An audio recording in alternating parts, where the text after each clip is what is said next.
Boa tarde. Faremos aqui uma rápida abordagem acerca de sistemas de produção de caprinos e ovinos na região Nordeste. Esse trabalho será submetido à disciplina de criação de animais de pequeno e médio porte, do professor José Ricardo Soares Teles Souza. Os discentes são o Antônio Clemerson Pereira da Silva, a Amanda Mariana de Andrade Lima, o Idenilson Lobo Santos, Jefferson Fernandes Silva e o Estelmo Roberto Mendes da Graça. A caprinovinocultura é uma das práticas pecuárias mais antigas do Brasil, cuja origem remonta aos tempos da ocupação portuguesa. Ocorre em todas as 5 grandes regiões do país, mas é mais presente no Nordeste, e em especial no semiárido brasileiro. O semiárido brasileiro concentra relevante produção de ovinos e caprinos, e inclusive essa atividade é importantíssima no processo de fixação do homem por lá. A respeito da caracterização geográfica do local de produção, o semiárido brasileiro, caracteristicamente, apresenta forte insolação, 2.800 horas por ano, temperatura relativamente alta e regime de chuva marcado pela escassez, são apenas 800 milímetros por ano. Irregularidade e concentração das precipitações em um curto período, em média de 3 a 4 meses, apresentando volumes de água insuficiente para a manutenção dos mananciais. Entre alguns dos fatores favoráveis à caprinovinocultura no semiárido estão adequação de animais aos agroecossistemas locais, baixa necessidade de capital inicial, capacidade de acumulação de renda em pequena escala, elevado potencial de geração de ocupações produtivas, fácil apropriação sociocultural, oferta de produtos com grande apelo em novos mercados. Bem, sobre os produtos. Os principais produtos produzidos pela caprinocultura e a ovinocultura no Nordeste são a carne, o leite e seus derivados, como o queijo, que possui um grande valor agregado, e também as peles, né, desses animais são grande utilizadas para fazer sapatos também para mercado, né, de vestuários. Sobre o mercado de carne. O consumo de carnes ele é bastante influenciado por fatores sociais, culturais e econômicos. E dentre as carnes mais consumidas no mundo, a caprina é a mais magra, sendo inclusive mais magra que a carne de frango. Mas apesar dessas características mais saudáveis, a estimativa de consumo per capita da carne bovina no Brasil é que não alcança nem 500 gramas por pessoa ano, enquanto a carne bovina, por exemplo, tem um alcance de 35 quilogramas por pessoa ano. E os motivos para esse baixo consumo de carne ovina talvez seja a pouca disponibilidade do produto ou também a falta de costume, né, na inexistência de corte, ou então a inexistência de cortes mais apropriados para o preparo do dia a dia.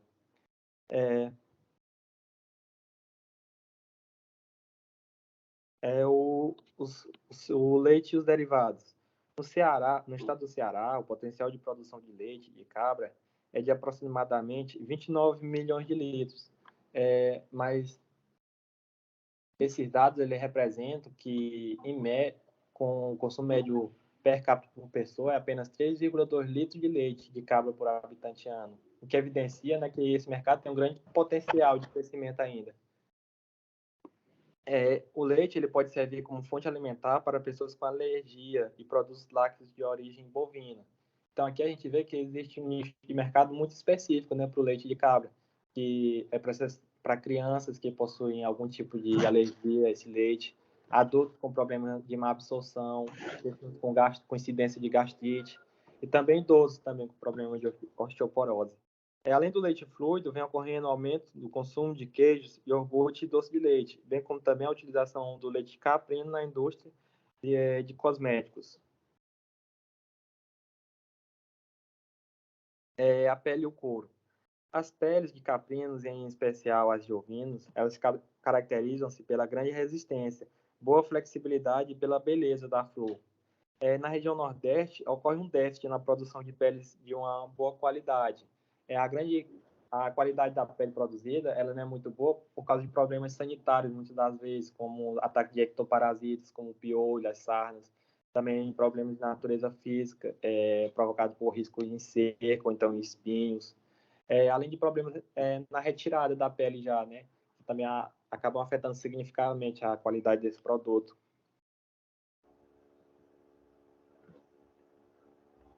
A comercialização. No Nordeste brasileiro, a comercialização das carnes de caprinos e ovinos, ela se caracteriza por canais de comercialização informais, em zonas rurais e pequenas cidades, com pouca participação de agroindústrias, os frigoríficos, né, e também de pontos comerciais formais. As principais raças de caprinos e ovinos do semiárido brasileiro. Aqui estão apresentadas as principais raças caprinas. Primeiro, a Mochotó, que tem aptidão para carne e leite, de coloração preta, a pelagem dela, com pequenas manchas ao entorno dos olhos e na parte basal do corpo e parte das patas. A Canidé também é uma raça de grande importância, de pelagem branca, sendo parte das pernas e a base de coloração preta, o inverso da Mochotó, tendo também a região ao entorno dos olhos de coloração preta, na Canidé. A Anglo-Nubliana possui dupla aptidão, sendo para carne e para leite, e ela possui essa característica de coloração da pelagem marrom, com essas manchas, e a orelha voltada para baixo. O Boé, que é um caprino voltado para o corte, tendo pelagem branca e na parte basal do pescoço até a cabeça sendo de coloração vermelha. A savana, que ela é toda de coloração branca e as orelhas compridas e voltadas para baixo, e a sua aptidão é para sistemas de produção de carne. A alpina tem pelagem de claro castanho ao escuro, com lista dorsal de cor preta na parte dorsal, e a sua aptidão é para sistemas de produção de leite. A Toggenburg, que tem essa pelagem marrom, também pode chegar do cinza pardo, o cinza pardo claro.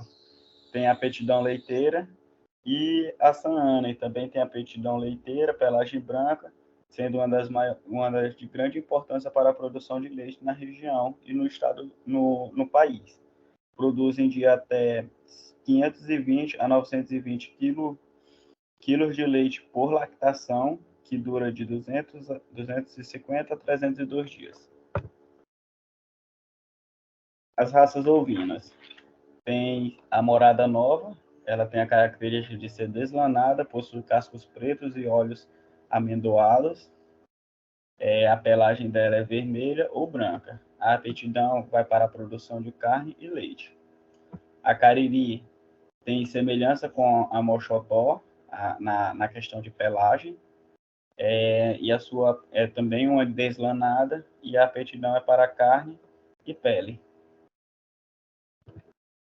A Santa Inês, de grande importância para a produção de carne entre os ovinos que se encontra no país, ela é deslanada, é de grande porte e a sua carne é de excelente qualidade. A Somalis possui dupla aptidão, sendo para corte e pele, e ela tem essa pelagem branca com a parte do pescoço e a cabeça preta, possuindo grande semelhança com o Doppler. Uma das diferenças é a parte traseira dela, que tem esse grande acúmulo de gordura. O rabo largo, a raça rabo largo, também tem a parte traseira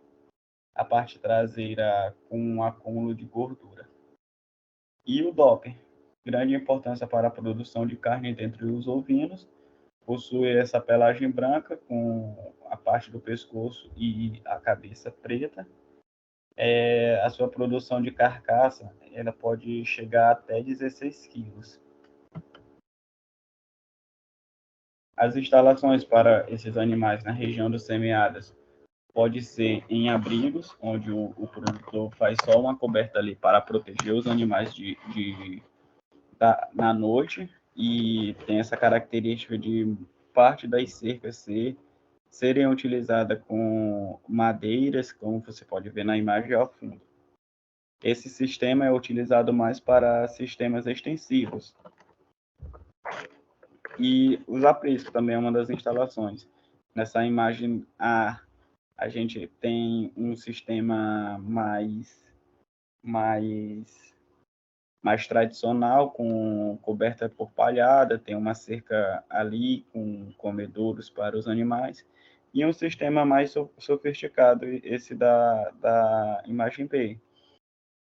Também utilizado ali com piquetes, a área de os animais tomarem sol.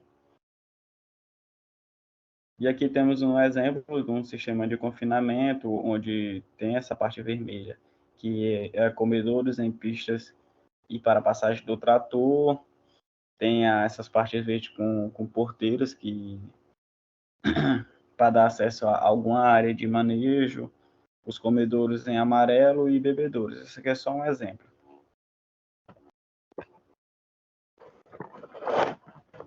Alimentar. O manejo alimentar dos animais caprinos e ovinos consiste no uso eficiente dos recursos alimentares e as ferramentas de manejo para chegar aos índices de produtividade estabelecidos. As plantas, elas são a base das refeições das cabras e também dos ovinos. Os tipos de folhas de moreira, rama e feijão guandu são bem aceitas. No uso do volumoso, nós temos uma concentração maior do que 18% de fibra bruta. Eles se encontram de duas formas: a aquosa, que é as forragens verdes e as silagens, com maior teor de água, e os secos, que é o feno e a palhada. Para a digestão dos caprinos, os grãos são usados como complemento nutricional para favorecer a alta produção. Em relação ao concentrado, nós temos uma porcentagem menor que 18% de fibra bruta, sendo que é maior que 20% os proteicos, que é o farelo de soja e o amendoim, e menor que 20% de proteína bruta são os energéticos, que é o farelo de milho, o sorgo-grão. Os estudos têm demonstrado que o uso de bancos de proteína pode ser uma boa alternativa para a suplementação alimentar dos rebanhos em pastejo, como no caso os grãos, que a gente podem ser citados. Também faz-se necessário que haja um bom manejo em relação à água, ela deve estar sempre limpa e fresca, sempre à disposição dos bebedouros, pois as cabras em especial têm um consumo médio de 5 a 6 litros por dia, o que acentua no manejo da hidratação alimentar. Devemos ter os cuidados como sais minerais em colchas diferentes, eles não devem ser misturados com os volumosos e os concentrados, a manutenção da água, e os grãos, eles são sempre usados como complemento nutricional, dependendo da carência e da necessidade de cada animal. Já para o manejo reprodutivo, temos diversos cuidados, dentre eles, as instalações, a identificação sexual, onde machos e fêmeas não devem ser mantidos juntos até nos primeiros meses de vida. Deve-se haver um manejo sanitário adequado, a preparação para a estação de monta, até o momento em que seja necessário fazer a cobertura. Para a fêmea, o manejo ele influencia na idade da primeira cobertura, de acordo com o peso, de acordo com a dieta, porque para a fêmea, ela deve apresentar 70% do peso corporal adulto até os 7 meses, para que seja iniciado o processo de cobertura. Ainda no manejo reprodutivo, nós temos a fase de lactação, que ela é dividida em 4 fases. A primeira fase, ela é caracterizada pelas exigências nutricionais excedentes à capacidade de consumo e os animais entram com um balanço energético negativo, usando suas reservas corporais. É implementado dietas complementares com um capim-elefante também. Já para a segunda fase, a diminuição da produção da produção e normalizar a ingestão de matéria seca, recuperação do tecido corporal, normalização das reservas corporais da primeira fase. A segunda fase, ela varia entre 8 a 12 meses, de acordo com cada animal. A terceira fase, ela se caracteriza nos 3 primeiros meses de gestação. Os animais ganham peso para a formação das reservas corporais. É importante para a próxima lactação. Já na quarta fase, que vai dos 45 aos 60 dias da previsão do parto, interrompe-se a lactação para a recuperação do tecido mamário e para que haja produção do colostro de qualidade. Mais ou menos uns 15 dias antes do parto, faz-se necessário levar os animais aos piquetes maternidades, com formação de lotes uniformes, onde haverá um manejo diferenciado, será implementada uma dieta pré-parto, evitando problemas de ordem metabólica. As fases da lactação possibilitam o ajuste na dieta para encontrar o equilíbrio entre a capacidade ingestiva e a produção do leite animal. Nos primeiros 100 dias, as exigências são menores. Quando há a necessidade de uma maior exigência de consumo, também há a característica de que o animal ele tem uma diminuição no consumo alimentar, pois há o crescimento fetal, que ocupa o espaço da cavidade abdominal. Isso vai fazer com que os animais consumam uma quantidade menor de alimentos. Em relação às fêmeas multíparas, aquelas que já deram cria, devido ao crescimento corporal, que ainda está presente. Fornece-se 20% a mais de matéria seca das exigências nutricionais normais para que seja suprido as carências metabólicas e nutritivas das fêmeas de primeira cria. Adentrando agora na parte de manejo sanitário, temos que esse manejo ele é um conjunto de atividades adotadas para manter a saúde e o bem-estar dos animais. Algumas características desse manejo é manter adequado o padrão nutricional para esses animais, deve ser feita sempre uma aferição da produção, uma observação de qualquer ocorrência, higienização das instalações e desinfetar periodicamente as instalações. As doenças que mais ocasionam esses animais são advindas de parasitas, bactérias ou então vírus. Em relação às doenças parasitárias, temos aí a hemeriose, elas acometem principalmente animais em até 6 meses. Esses parasitas são liberados nas fezes, e eles podem contaminar alimentos e água, e o animal ele vai diminuir o consumo, o que vai resultar em uma perda de peso e o crescimento, podendo ocasionar a sua morte.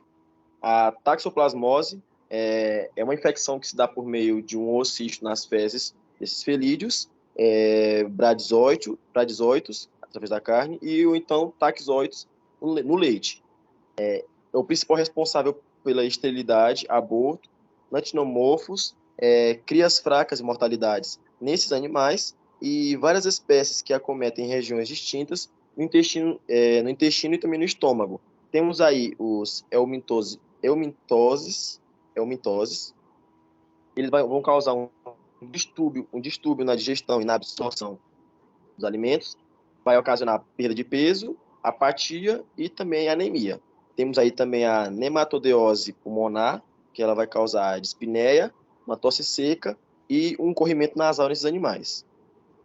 Temos aí também ectoparasitas, que já foi mencionado anteriormente, que ele ataca e deprecia o valor da pele, principalmente dos caprinos. Ele causa mortalidade quando há altas infestações, irritação e queda de produtividade, diminui o valor da pele e esses ectoparasitas vão ocorrer em maior frequência nos caprinos. A esses ectoparasitas, alguns exemplos deles, temos aí a sarna, a miase e também o berne. Agora vamos adentrar nas doenças bacterianas. Temos aí a mastite, os seus efeitos é uma perda parcial ou total do tecido secretor. Temos aí também o comprometimento da produção, perda de leite durante a doença e gasto com tratamento. As prevenções seriam linha de ordenha, ou seja, não deve ser realizada a ordenha inteira de uma vez só, de preferência deve ser parcelado essa ordenha no animal. Uma higienização, é claro, para evitar infecção, e também a caneca de fundo escuro. Essa caneca de fundo escuro vai servir para, como o fundo dela é escuro, vai ser mais fácil de identificar alguma doença que está acometendo esse animal através da coloração do leite. temos aí também a leptospirose. Ela vai causar abortos e a mortalidade de animais jovens. Ela possui 3 formas: a aguda, a subaguda e a crônica. É uma doença de veiculação hídrica e a frequência ela varia em função do tipo de exploração. Os tratamentos para essa doença temos streptomicina, vacinar todo o rebanho com os sorotipos que são indicados, e essa vacinação deve ser realizada semestral ou então anual. Temos também o tétano. Esse aí é uma doença, uma bactéria que ela acomete muito esse tipo de animal. Ele germina nas feridas sujas e mal cuidadas. O tétano ele vai ser ocasionado mais por conta de mau manejo. A toxina ela age nos grandes nervos e na medula. A doença ela aparece 3 a 10 dias após a castração, descorna e amputação da cauda devido a ferimentos. E a profilaxia deve ser desinfetado. Deve ocorrer a desinfecção da pele e os instrumentos utilizados para realizar esses procedimentos. Manter os animais em locais limpos após ser feito esses procedimentos de castração, descorna ou então amputação da cauda. E a vacinação deve ocorrer 30 dias antes de qualquer procedimento cirúrgico nesses animais.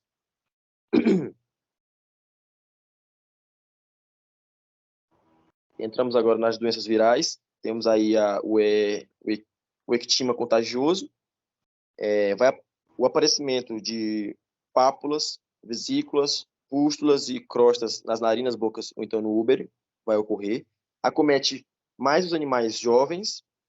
O adulto ele é imune, logo infecções passadas ou então vacinações.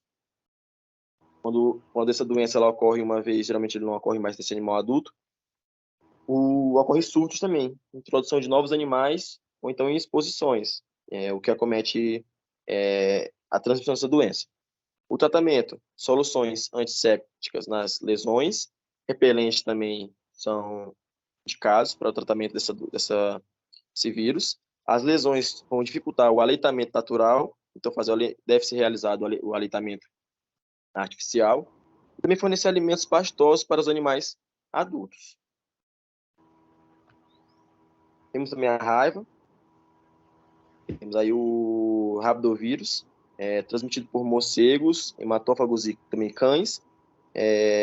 Tem sua forma paralítica e furiosa, causando posteriormente sua morte. A prevenção única é a vacinação.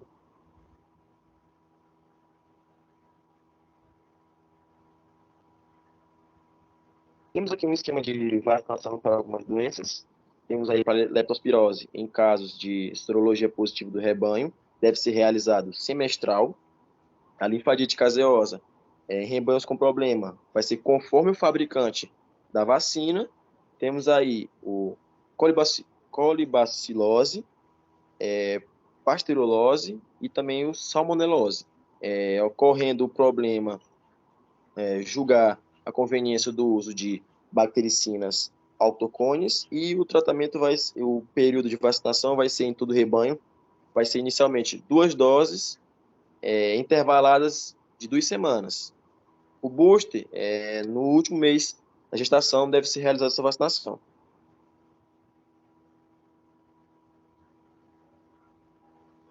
Contra a raiva, temos aí o herbívoro, em caso de ocorrência da doença, num raio de 15 km, ou então a presença de morcegos hematófagos, deve ser realizada a vacina no rebanho todo anualmente. Em relação à aftosa, não se realiza em pequenos ruminantes, então não precisa ser realizada a vacinação em pequenos ruminantes contra a aftosa. O carbúnculo sintomático, nas regiões onde há doença, ou então nas condições ricas que há riscos dessa doença, deve ser realizada a vacina nos animais de 2 a 6 meses, 2 doses com intervalo de 15 dias.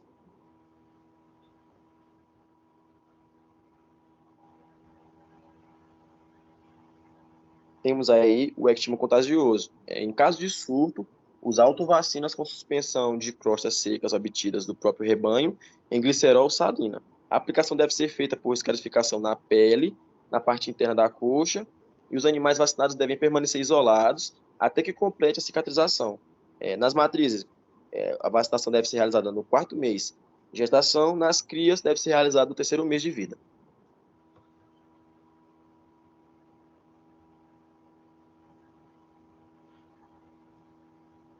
Temos aí agora a enterotoxemia. Identificada a doença no criatório, utiliza taxoides e bactericinas autocones, e o período de vacinação temos aí nas fêmeas, 2 doses intervaladas de 2 semanas, tem que ter o booster no final da prenhez, é claro. Nas jovens, uma dose, a primeira dose deve ser realizada, e a segunda é 6 meses depois. A segunda dose, 15 dias após. Em relação aos machos, são 2 doses anuais. Considerações finais. A caprino-ovinocultura do semiárido brasileiro é uma das atividades bastante diversificada, seja pelos diferentes sistemas de produção ou pela pluralidade de raças dos rebanhos. Os sistemas adotados são variados e se diferem a partir do emprego de tecnologias, estrutura das instalações, manejo reprodutivo, sanitário e alimentar, além da genética dos rebanhos. É uma atividade de relevância para esta região, visto que a diversificação da produção, corte, leite e seus derivados traduz em viabilidade e rentabilidade dos diferentes sistemas de produção. E muito obrigado.